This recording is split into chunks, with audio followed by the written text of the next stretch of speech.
So Chioma and Aatilia sit down at the end of the debate and they both apologise to each other.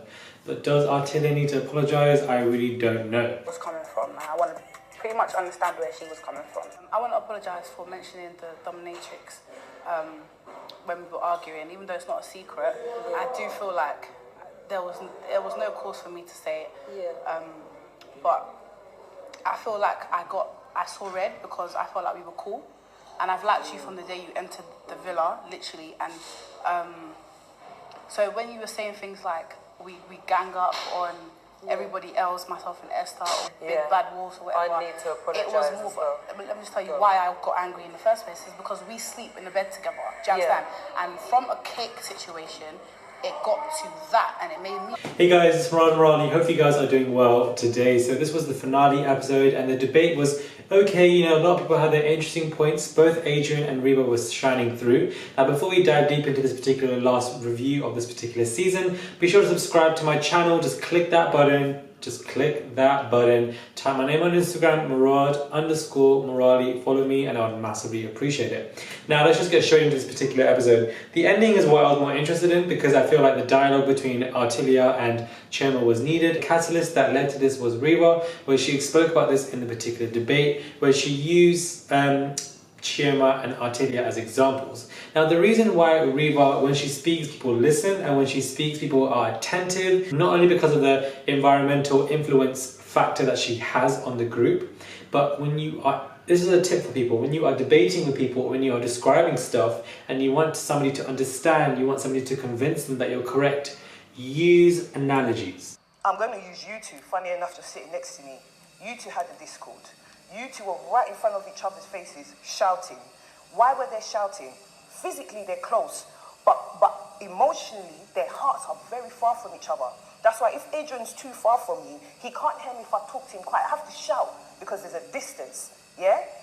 Analogies are very, very effective. If you are able to debate with somebody and quickly off the bat of your head use an analogy where it could affect them if they were in that situation and allow them to think if they were in that situation, or use analogies of other people to describe situations very quickly, people are going to be more attentive. That's normally how I'm able to, you know, debate or discuss situations or make people understand. You make somebody kind of flip the situation to them in a very quick and effortless manner, and you just use analogies and examples of situations to heighten your points. And this is what Reba has done from the get-go, which is why a lot of people are able to listen to her, they value her, they respect her, they're very attentive, they understand more easily in a more effective and just manner. Because when she speaks, people listen because she uses examples to her benefit, to her advance, as a positive kind of effective manner so people can listen to her in her debates. This is like a secret thing that a lot of people do. You may not see it, you may go one ear out the other, and you may think, wow, this person's XYZ, which they definitely are, but they use these examples and it massively helps.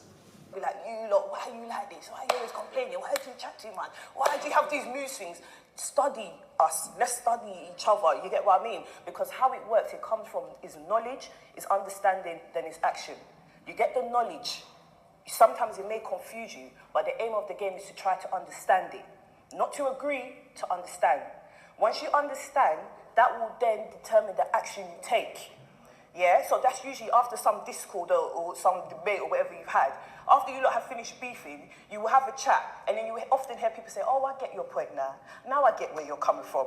Now you get where I'm coming from. After we've thrown horrible words and the damage is there, now let's try and do that before. These sort of titles and that, they are quite detrimental, and the reason why I say that is because a man is all I have. And as a woman, I'm the only thing a man has. We're both humans, we need each other. I can't fuck with an animal, I can't fuck with a demon. Another human is all I have on the face of this earth. So when we start having stuff like that, that divides us, you need to check it. Before I shut up, yeah, let me give you an example. I'm going to use you two, funny enough, just sitting next to me. You two had a discord. You two were right in front of each other's faces, shouting. Why were they shouting? Physically, they're close, but emotionally, their hearts are very far from each other. That's why if Adrian's too far from me, he can't hear me if I talk to him quiet. I have to shout because there's a distance, yeah? I feel like Adrian takes the crown for this particular debate episode. taken the dominant decision. So it doesn't matter what their wife says, they make the decision. So when we talk about men are trash and independent women in particular, those two things are birthed out of oppression and oppressive situations. We're not talking about liberal situations where both parties are like, okay, in this decision, I'm going to relax, or in that decision, you can make the decision. I'm saying these two topics in particular are birthed out of oppression. He was talking about feminism, toxic feminism, how we need to, be aware of patriarchy, how we need to deconstruct patriarchy, how patriarchy not only affects women but also affects men as well. An example is that men cannot cry in front of females. They have to be strong, they can't be too emotional, they can't be in touch with their sensitivity because they're seen as weak, inferior, lesser than. These are effects of, oppression, patriarchy that's drilled into our society, and conversation elicits awareness. And I feel like he really was just putting his hands on the question and really just letting everyone know what we should be discussing. And I feel like this particular question debate wasn't as great as the other two, the mental health and social media one, and how culture isn't really passed down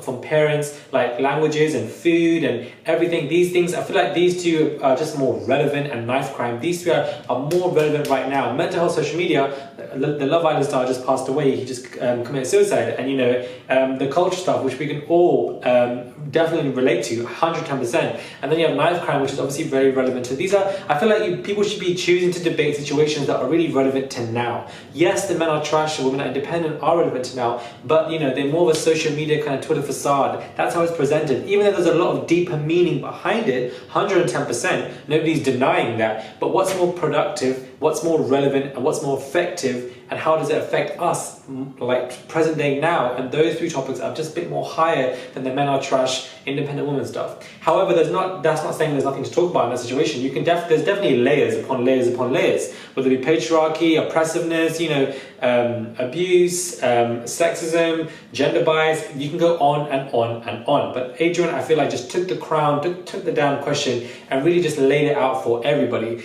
And Bkchat was talking about how you cannot independent man, independent women, how will that get along? And I really don't understand why people are confused. I don't understand why Bkchat is confused with that. You can be independent. You can be an independent man, you can be an independent female, and you can still coexist and get along together. That's not something that's difficult. Like, it's just really easy. You can be independent in some sectors, and you can depend on your partner, and then the other person can be independent and they can depend on their partner too. You guys need to obviously work together in a relationship, help each other, but you are also allowed to be independent. You can't. Bkchat himself was subconsciously reinforcing oppressive patriarchy, saying, oh, I'm an independent one, just relax, just chill, come on my boat. What if she wants to say come on my boat? Then he might find that an issue. What I feel like is there's no problem with a man being independent and the female saying, let me just jump on your boat and be dependent. There's no issue in that. But the fact that Bkchat is saying that's just quickly how he views a situation for a relationship for him to be, without assessing other plausibilities of how a relationship can run.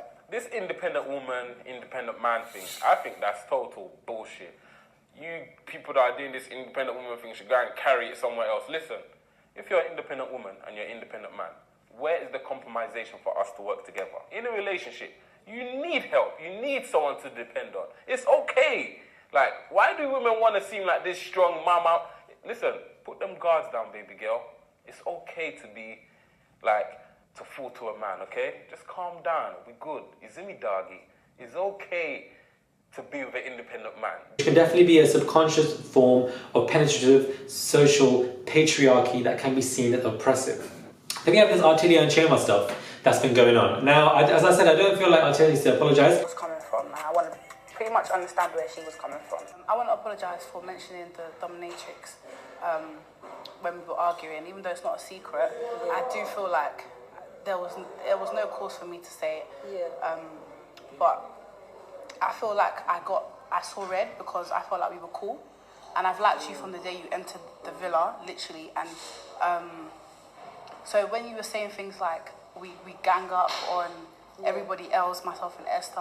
I'm very glad that Chioma did. I felt it's very big of her to sit down, obviously because we were brought to their awareness. Had River not said that, I don't think they would have apologised to each other. They both would have been stuck in their whims of ignorance and loss. Big bad wolves or whatever. I need to apologise. It was more, as well. Let me just tell you why I got angry in the first place is because we sleep in the bed together. Do you understand?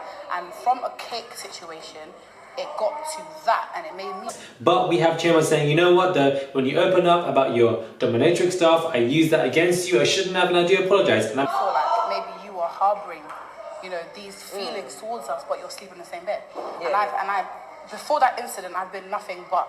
I'm glad that she started off like that. I feel like, okay, it's very big of her to do. I'm proud of that. It's very, mature for someone to do. And then, Aatilia says, I should apologise. I don't think you're this, or I don't think you're necessarily bullying people. And I don't feel like Aatilia needs to apologise, because I feel like what you were doing is just, defending yourself. You were standing up for yourself. You were like, why is this person going so over the top for no reason? And again, Esther comes in, you're doing tag team, you're doing bullying. That is what they do. They may not do it intentionally, and may be great friends, and may just, tag team for themselves, just because they're good friends. May not be intentional stuff, but it's what they do. And I don't understand why Aatilia needs to apologise. I feel like she didn't need to do it. Maybe she felt like, oh, let me just be nice and everything, because maybe she just, you're in the moment, everybody wants to apologise and be, friends again, but I feel like she just didn't need to. Like, I'm glad that Chioma did, whatever. But then you can notice in Chioma's interview, she was saying, wow, one day Aatilia's got this attitude, now there's another day she hasn't. I don't understand. I'm not complaining, but I'm great. The same AT yesterday. Obviously, I'm not complaining. I'm just a bit like, you know how to take it to one extreme and then to the other extreme, Again, deflecting. Why does Aatilia have that attitude? Why was she upset? Why was she defensive? Why was she irritated and upset with you? Because you came in guns blazing in terms of making an issue about pizza for no reason, which was going to apologise to Mark anyhow. So you've completely deflected from the situation, and you're really just bemused by the fact that Aatilia is being so nice and kind, but that she had that attitude last night, not even understanding as to why she may have had that attitude, that you may have been the causal unit, you may have attributed or contributed to that attitude issue that she may have had. It's always this attitude issue that both Esther and Chioma use as narratives to obviously take away any blame or acknowledgement from themselves in terms of any character flaws. This is a situation, okay, maybe I go OTT with this stuff because I graduated in neuroscience and psychology, so I like to assess individuals and characters and personalities and give a little bit of a psychoanalysis kind of like, layer of it when it comes to the situation. But I'm glad that Chioma apologized for what she said, the dominatrix stuff, but again, it's always like your attitude was like this, therefore I acted like this. I'm sorry for why I acted like this, but I acted like this because of your attitude. But we saw that particular video. We may not see everything going on in the house, but from what we are seeing, we are reviewing and judging and talking about. And from what we're seeing and judging and talking about, we've seen that Aatilia's attitude was because of the way Chioma was talking to her and making an issue out of nothing for no reason. And when Esther coming in as well for no reason, tag teaming, and it came off as bullying, and Esther saying she was mediating, she was not mediating, she was contributing. Although her intention maybe to mediate, she wasn't doing that at all. The deliverance was very different. That, and it made me feel like maybe you are harbouring, these feelings towards us, but you're sleeping in the same bed. Yeah. And I, before that incident, I've been nothing but nice and polite. We wake up, good morning. Do you understand what I'm saying? So, yes, thank you. All real and genuine. Do you understand? You look stunning. I've been so upset because all I've wanted to say is, good morning, I hate animosity. I do. And I am sorry because I have to, like everything that's been going on here, I am learning all about myself here and understanding that the way that I carry myself isn't always correct and it isn't always right. And I do need to... The same AT yesterday. Obviously, I'm not complaining. I'm just a bit like, you know how to take it to one extreme and then to the other extreme, Irrespective of what she was intending to do, I hope so. So what we have here is somebody who's saying, your attitude is the problem, this is why I acted that way, I apologize for how I acted, but that was because of your attitude. So again, you're deflecting, you're not associating any problematic issues with yourself, which is a character personality flaw. And because this debate was on relationships, if you have this intention, that's how you carry yourself, how are you able to have a productive relationship if you're not going to understand that sometimes you need to check your own attitude? Sometimes it's very healthy to check yourself and say, you know what, I'm wrong 110%. There's nothing wrong in saying that. You should be grateful for being wrong in life, because the more wrong you are in life, the more space you have to grow, the more space you have to nurture yourself to be better than the day before. And these situations kind of irritate you because it's somewhat gaslighting, because you're saying to yourself, you're saying to this particular person, I'm sorry for my actions, but I'm kind of shocked by your attitude. Your attitude jumped from one, why you're so kind, but it's like, bro, why was the attitude like that in the first place? Like, were you not rude, or were you just sitting there like Casper the Ghost and suddenly she was rude to you and now you're just being like, it's just interesting. Very, very interesting. But let me know what you guys think of my review. I would massively appreciate it. Comment down below. Hit me up on my Instagram, Morali, and definitely subscribe to my channel. I would massively appreciate it. Chioma, Aatilia stuff, the Riva, Adrian, who was shining for you in the debate? Who did you like? Because Lucas was saying, you know, people care about their careers so much, but what about relationships? What about what's here, what's now? Which is good, which is cute. But at the same time, let me tell you something. Catching feelings can be so damn long. The amount of energy that you have invested into somebody who's now giving you blue ticks, who's now avoiding your calls, who's now just doing long, who's now treating talking to other girls when you're meant to be with other guys or whatever, wasting your time, and you're like to your friends, is he going to message me? He's ignoring me. Why is he being jarring? He stood me up on my date. What's going on? He was late. And all that energy, all of that energy you are wasting so much when you can direct that energy into yourself, and you can work, and you can be productive, you can better your career, and then when that time comes, when you meet that person, then they will come into your life, and if you like them, and if they like you, they will make time for you irrespective of how busy their day is.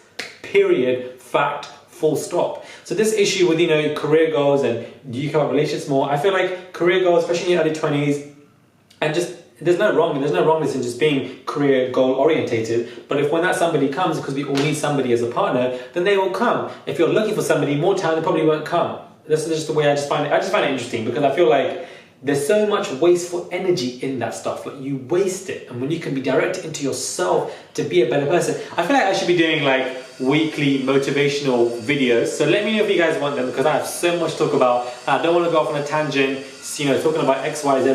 We need to take this review. Let me know what you guys think, and I'll catch you guys soon.